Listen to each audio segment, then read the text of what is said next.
Hello everybody. I hope you are having a wonderful day and welcome to this live pattern drafting class where I'm going to show you how to draft a pattern for this adorable coffee cup sleeve, cup cozy. I'm not sure how you call them, what's their proper name, but this is what we're going to do. So as always, let me bring the supplies. So if you want to follow along with me today, you only need few supplies. So since I'm filming on my camera, I have a handy calculator today with me. This is new for my classes, but don't worry, there is not a lot of math involved, just a tiny bit. But since I'm not very good at calculating in my head, this is a must. So we need calculator, we need some paper so we can draft our pattern.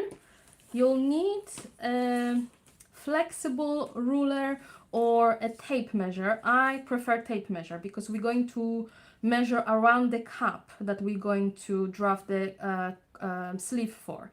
So this is better than any ruler, to be honest, because it is nice and flexible. Then you'll need just a normal straight ruler so you can draw straight lines, paper, scissors, some sort of pencil, pen, something that you can draw with. And what I always like to have on hand whenever I'm drafting patterns, it is a masking tape and also tracing paper. So if you don't have tracing paper, just go to your kitchen. I'm sure you can find parchment or baking paper, and those work as well. As long as you have a paper that you can see through, because we're going to draw on this paper and then we need to see through so we can basically create our pattern pieces, that will work. So these are all supplies that you basically need. And of course you will need your favorite cup. So if you've got a coffee cup or you know, like an ice drink cup, whatever cup you want to make your sleeve for, grab it because we're going to measure it. I always go to the same coffee shop. Sometimes those coffee shops, they have those paper sleeves, but this particular one doesn't, and I always burn my hands, and I don't really feel like asking for an extra cup because I think it's a waste, and I try to be, you know, cautious about wasting unnecessary paper cups and whatnot. So I thought what a great idea is to just make myself a little sleeve so I can have it in my bag or backpack, and then every time I go and order my drink, I can just whip it out, take it, you know, from my bag, and here I am, off I go on my daily errands or whatever I'm doing at that point. And as you can see, I've added a little handle to mine. I like to, you know, hold it like this. It feels nice and secure this way. Plus, whenever I'm finished, I can just dangle it if I want to.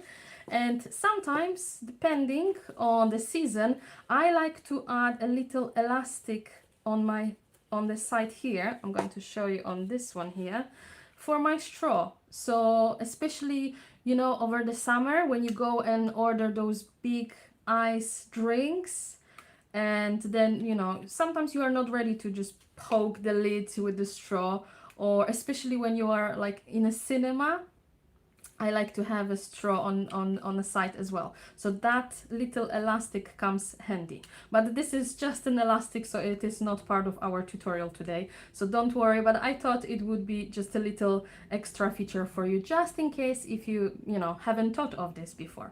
So as you can see, you can make your sleeve or coffee cup cozy in any size. So I have just a standard coffee takeaway cup from a shop.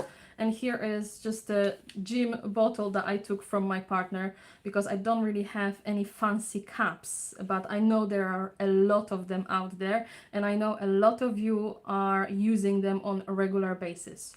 So as I mentioned, you can draft the pattern in any size you want. The process that I'm going to show you today is exactly the same. So let me start. So I'm going to use one of those cups to measure it. So to begin, what you're going to do is take your elasticated or flexible ruler or your tape measure, and what you need to do is to measure your cup in two places. So once we're going to measure around the top and once around the bottom edge. So you can decide how big or how tall you want your sleeve to be. Do you want it very narrow, or do you want it like literally the entire cup? So that may depend on the size of your cup. Like you can see this one here, I only have it like halfway through, and the actual coffee cup is more or less covered. So that really depends on you, how you know, what do you prefer? How do you prefer to hold your cup? So if you can draw on your cup, then draw lines, mark a couple of lines from where to where you want that cup to, that sleeve to be. Otherwise, just take a masking tape or any other tape that you can draw on. I'm not sure what's the other names for those tapes. And what I like to do is to simply just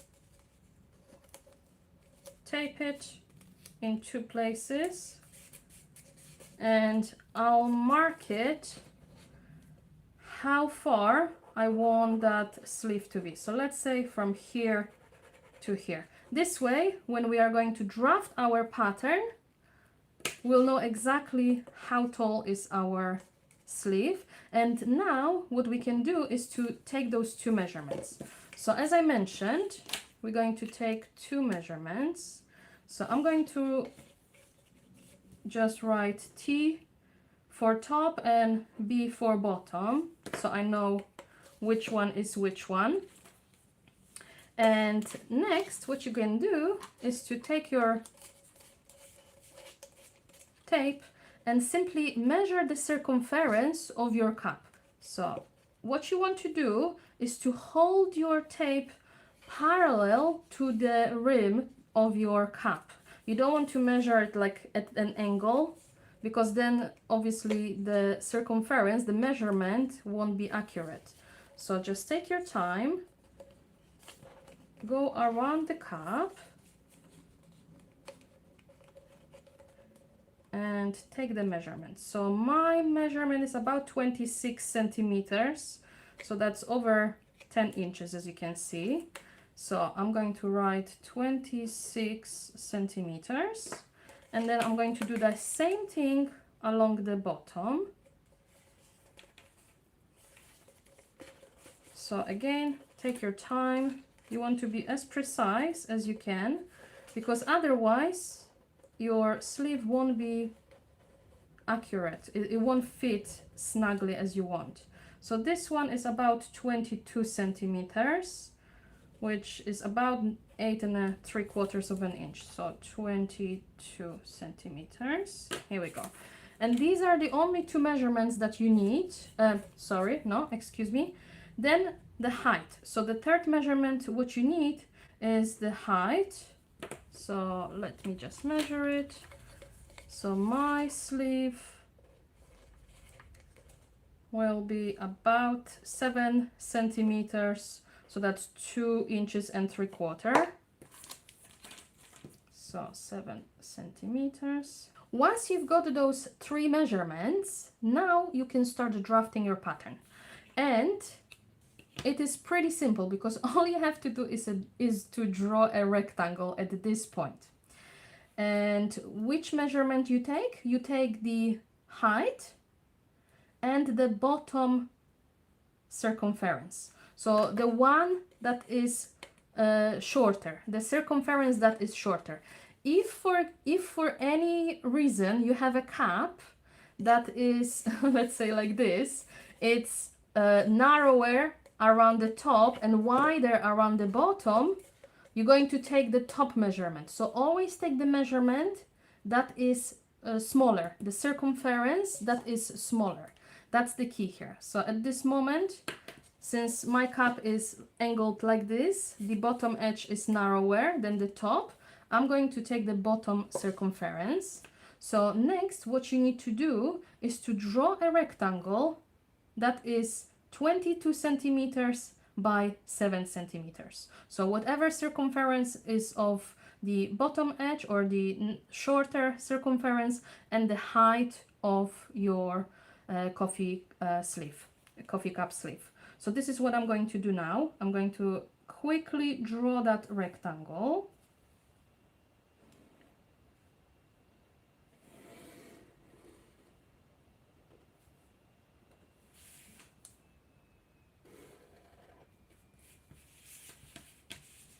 And by 7, so I'm just going to mark that.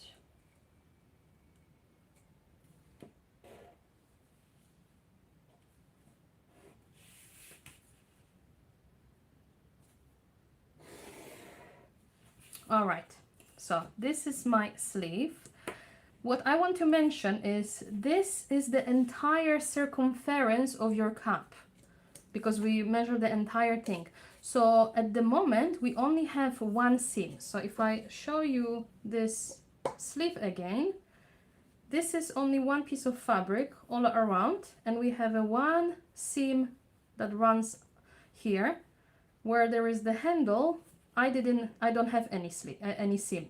So just in case, if you would like to make symmetrical pattern, meaning that you want to have two side seams, what you will need to do in this case is only draw half of that rectangle. So you would take only half of that measurement. So in my situation, in this example, it is 11 centimeters. So I hope that makes sense. So next, what you want to do is to take your calculator and deduct the larger number from the smaller number. And what we need to find the difference between those two numbers. So for me, this is quite easy calculations, is only 4 centimeters. So I'm just going to write that on the side. So what that means that the top edge of our sleeve, so imagine this is the bottom edge, so this is this edge here, and this is the top edge here. And since our cap is wider around the top edge, this is the difference between the bottom and top circumference. So now, to create the pattern for our sleeve that will fit our exact cap, what we need to do is to add that difference to the top. And you may think, oh, why not just draw like, a little bit here and a little bit here and connect those. You could do that, but then you will end up with kind of sharp edges, sharp corners, and your sleeve won't fit your cap as it should, because the edges will be a little bit like rigid and not nice. It won't be what's the word, it won't fit the silhouette of your cap. So I try to, if I'm going to teach you something today, I'm going to teach you the proper way to do things, and what I like to do, what I like about the method that I'm going to teach you now is that this is one of my favorite methods whenever I'm creating my patterns. So it doesn't matter if you are creating a simple project like this coffee cup sleeve, or if you're creating more of a complex bags or backpacks. This method, it's what I call slash and spread method, is amazing because you can literally do so much with it. You can use the same method for adding pleats or gathers to your projects, to changing shapes of your design. There's a lot you can do with just a simple slash and spread method. You can add darts. Oh, there's so much you can do with that, but I don't want to overwhelm you. So what we're going to do next is to divide our rectangle in about 5 or 6 sections. The more, the better, to be honest. But I don't want to keep you here forever, so I'm going to just stick to 5. I would say if it's a small project like this, do it minimum 5 sections, divided at least by 5. If you are making very large coffee slips, or you can even use the same technique that I'm going to show you today to maybe do like a plant pot covers or hat or anything like this. So the larger the surface that you are working with, I would divide it in more sections, because that will give you nice curve, neat edge. So, but before I, go ahead with myself and will lose you, I'm going to do it step by step. What we want to do is to divide this rectangle in equal parts now. So let's say, and this is where the calculator come handy. So we need to divide 22, because that's the length of my rectangle. So 22, let's say I'm going to divide it by 6. So that's 3.66. So now what you want to do is to take a ruler. Maybe I'm going to take my tape measure so you can see better. And measure whatever it is on your calculator or on your phone, that distance. So 3 centimeters and 6 millimeters on me. So I'm going to mark that until I get to the end.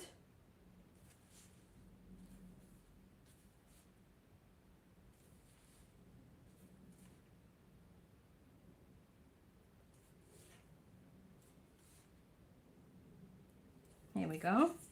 And next, what you can do is to simply draw parallel lines to your sides, or perpendicular lines to the top or bottom edges.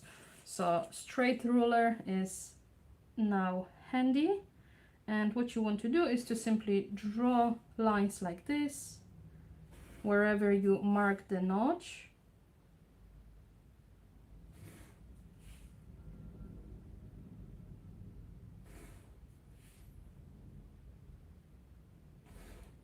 Here we go.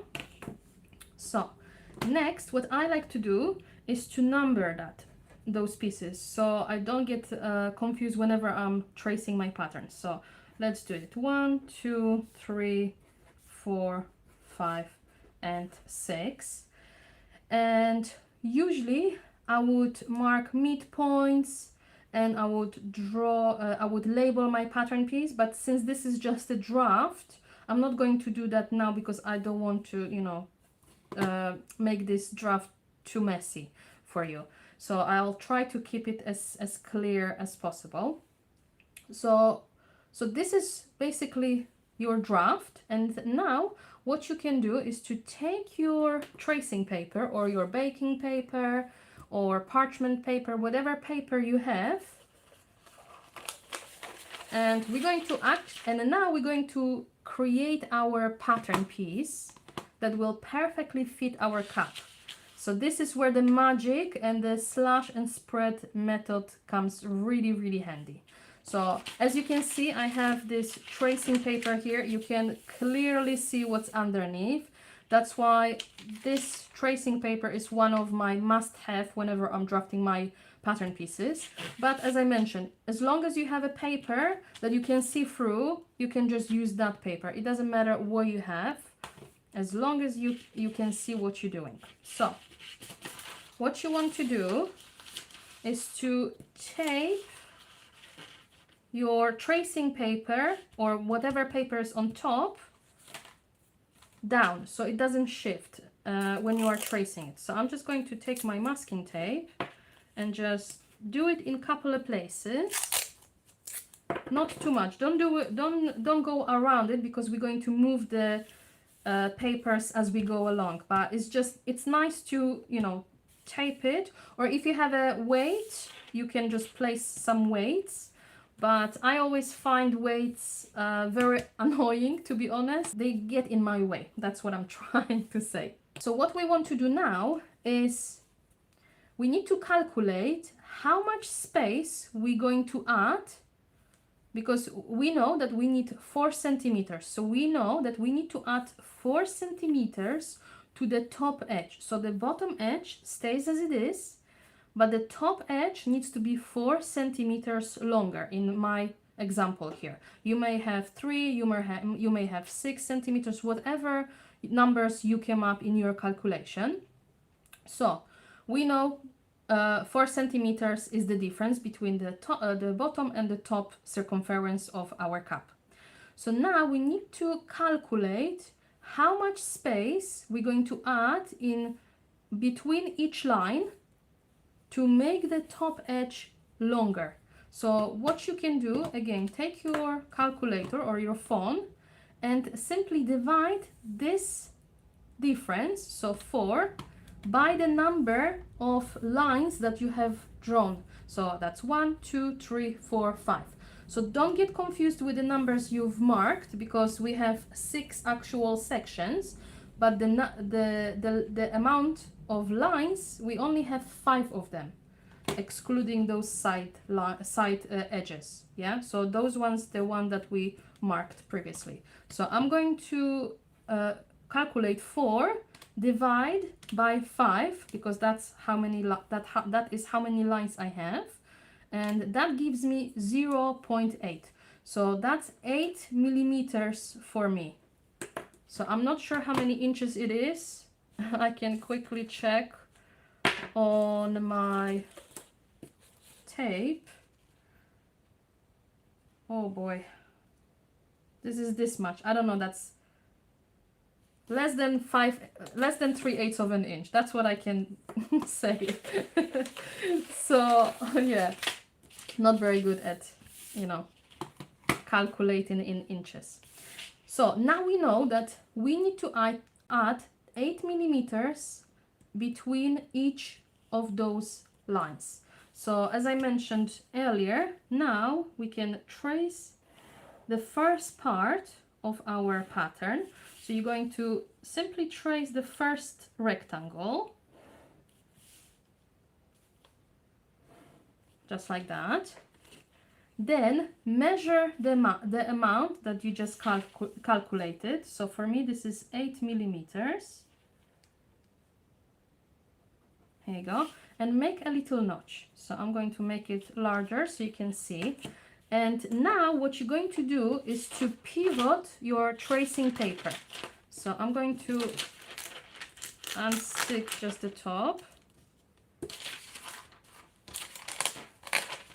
And holding at the corner here, what you want to do is to pivot that top paper until your notch matches the line again. As you can see, this needs to be aligned. So this distance is that 8 millimeters that we've calculated. So now I'm going to align that top paper so the corner is exactly where it should be. So you are not moving the bottom, you are only moving the top.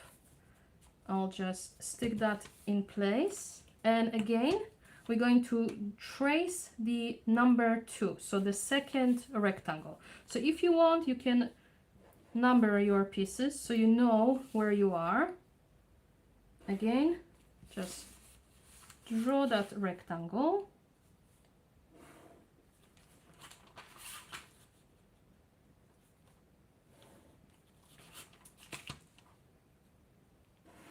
Here we go.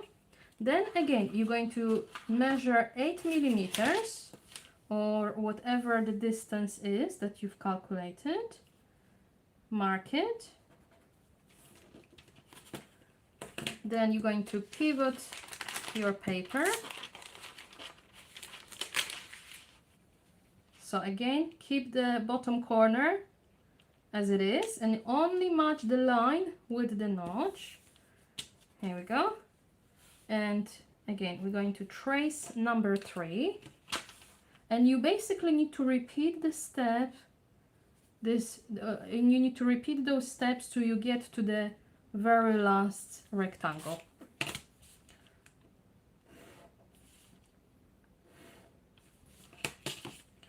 So this is one of my favorite pattern making methods, the slash and spread method. What you can do also, if you don't want to use tracing paper, why is it called slash and spread, is that instead of tracing it, you could cut along those lines. So you could take scissors and you could cut your paper along those lines and then open it. So you would leave a little pivot here. I'm not sure what you call it. Like you need to make sure the corner is connected. Hinge, I think it's called hinge, yes. And so you would leave a little hinge along the bottom and then you would open the top for the amount that you need. But I really prefer, to be honest, this method because, you know, it is less finicky, in my opinion anyway. So again, I need to pivot my paper. I know this can be a little bit repetitive, but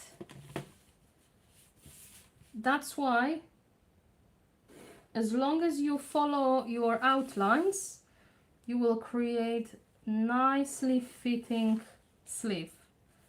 I will show you later on what we're going to do with those extra spaces.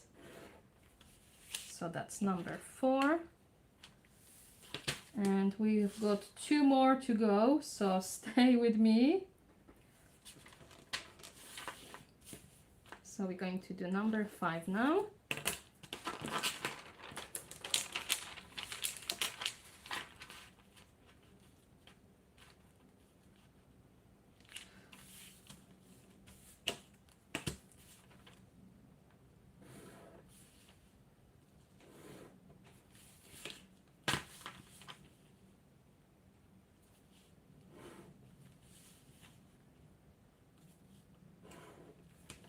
And 1 more piece and we are nearly done.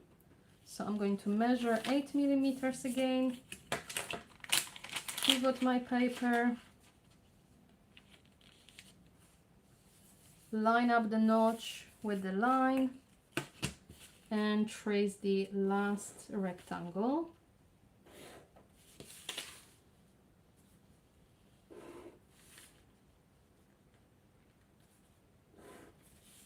So that's number 6. Here we go. So this is the shape of our pattern piece. So I'm going to just flip this to the other side. Maybe not. Maybe I'll take a spare paper so you can actually see.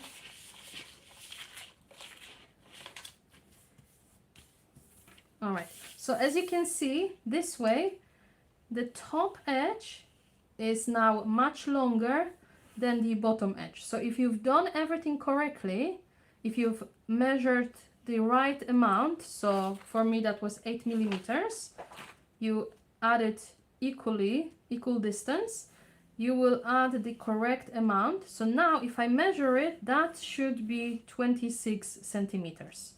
So what you want to do next is to smooth out those lines.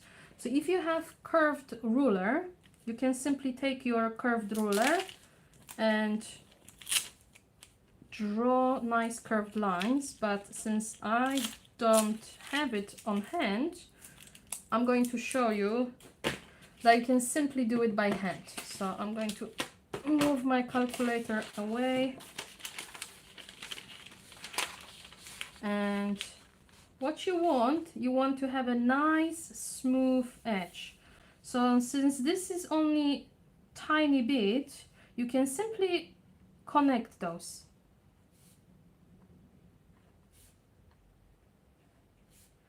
If you were adding,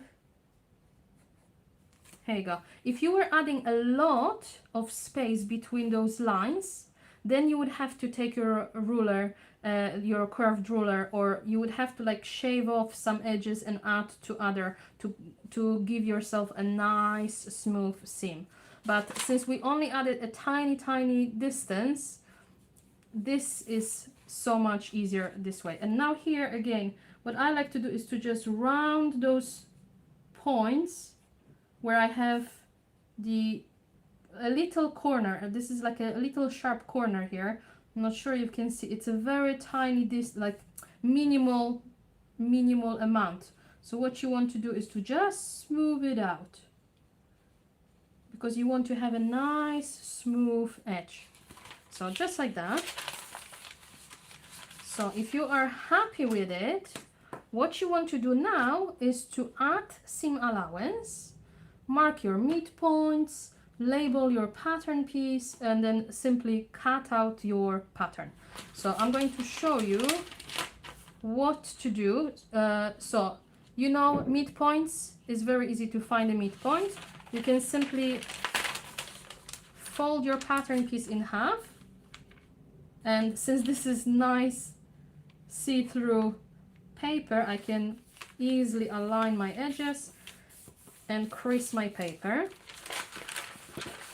So this way, not only I have found the midpoints, but this is also our grain line.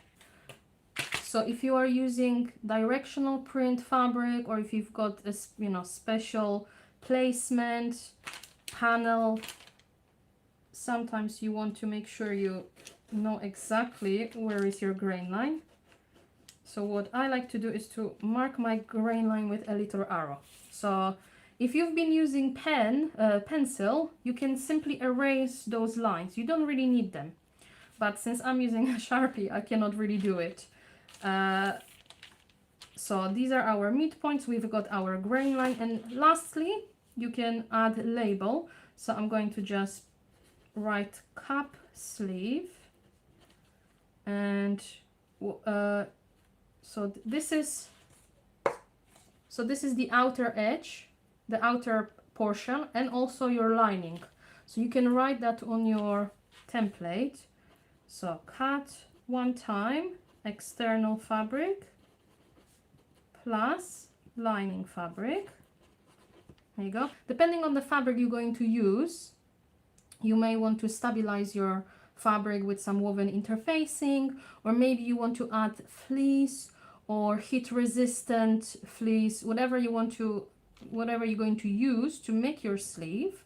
You can add this information on your template as well, but I don't want to, I'm not going to use this template because I already have many of them.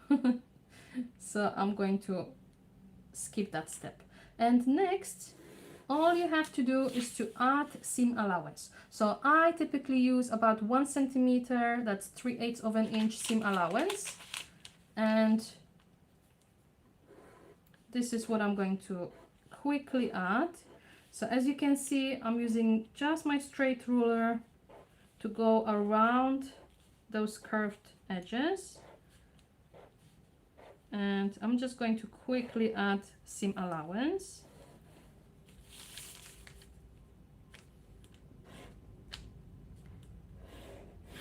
If you are new to adding seam allowance around curved edges with your ruler, the simple rule is that you need to keep the edge, the line on your ruler. So in this situation, the 1 centimeter line, you need to keep on top of the line that you follow. And then every so often, pivot your ruler. So you're always following the line that is underneath, and then you will need to draw tiny lines. But since my edges are straight, all this is so much easier because we don't really have much pivoting at this point. So I'm just going to quickly draw the top edge for you.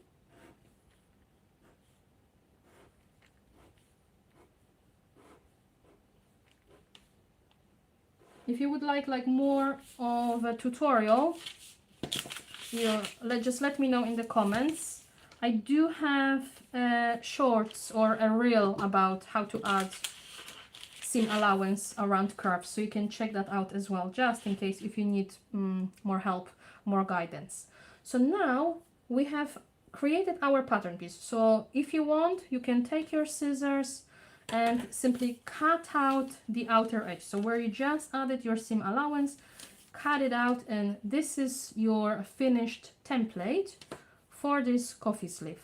So if you want, now you can draw another template for your handle, but since this is just a rectangle and I don't really bother to actually draw them, what I like to do is to just make a note on my pattern piece. So I would write note, handle, and I would write the measurements, the dimensions of the handle. So how you can find out how big is your handle? That depends on the size of your sleeve. So as you can see, this sleeve is much bigger. Obviously this handle and this handle differ as well. So you basically, what you want to do, depending on the size of your sleeve, you can take your tape measure, and when you have your pattern ready, what I typically do is just to place my hand on top. I would place the edge of my tape measure at the edge of my pattern piece, and then just go around my hand and measure it this way. So for me this is about 15 centimeters. If I was doing this one, my hand goes all now nice inside. I have plenty of extra space here, but this is a much larger cup, so this gives me a nice security.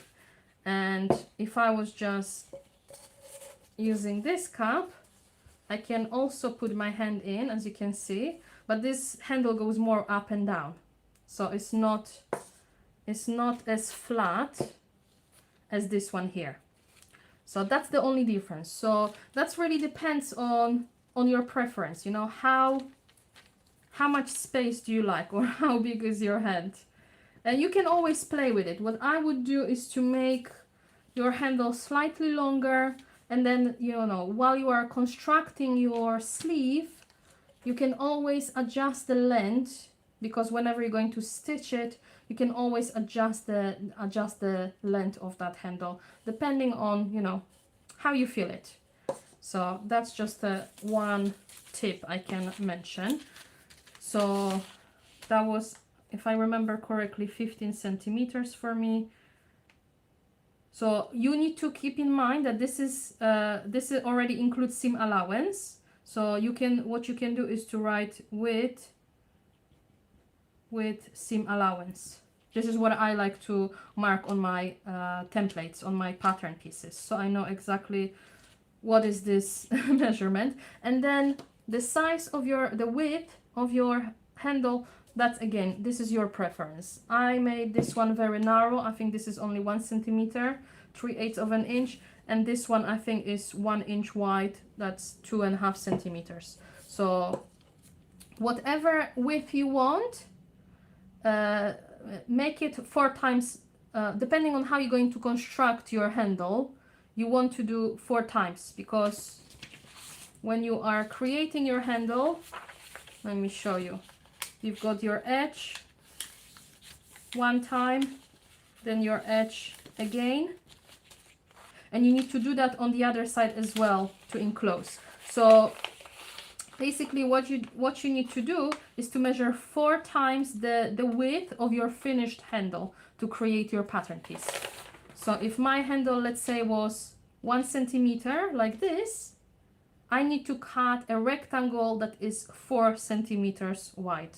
So I can write that 15 centimeters by 4 centimeters, and including seam allowance. There you go. That is all for this lesson. I knew it's going to be much quicker than all my other lessons, because we are only drafting one pattern piece, and as you can see, it is not difficult whatsoever. And yeah, like I mentioned, this is my favorite pattern drafting technique. It's called slash and spread, or slash and open. It has really different names depending on the preference of the person who is using it. But yeah, you can use the same method to create so many projects. And yeah, Let me know in the comments underneath this video if you enjoyed this tutorial. I'm going to make a separate sewing tutorial probably next week.